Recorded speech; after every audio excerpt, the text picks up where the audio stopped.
Okay, this is the flood damage. This is inside the office and pantry. See, the pantry's all soaked. There's the exercise bike. You can see here it's about ankle deep. It's anywhere from probably 1 to 3 inches, depending on the area. But it's all covered in water. As you can see as we're going out, the floors have all gotten torn up by the water flooding. Every room is flooded. Here's the bedroom. I wish we had a light in there, Scott, because I can't really see what it looks like.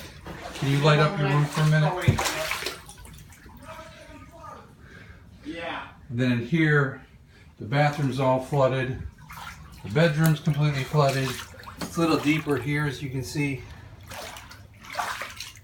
Very deep inside of the bathroom. That's all the way flooded. The bedroom, the master bedroom's all flooded.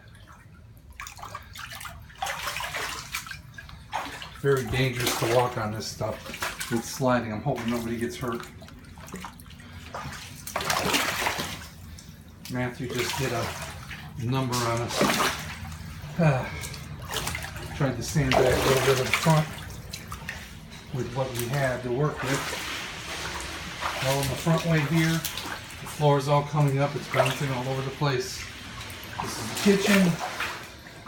Kitchen's completely water. We're trying to pump, but every time we pump the water out, it comes in again. And I don't know if you can see out there, but it's like getting close to the windows already now. I'm hoping it's not going to get over the brim. I don't think it's that close to the window. Let's go over this way into the great room, or dining area. You can see this area is all flooded. It's all flooded everywhere.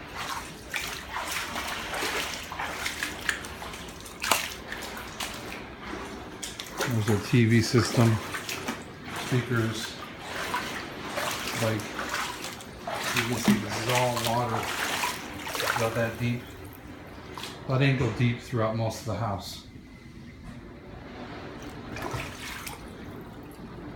So, don't know what the full extent of the water damage is, but we did pull up the electronics and unplug things.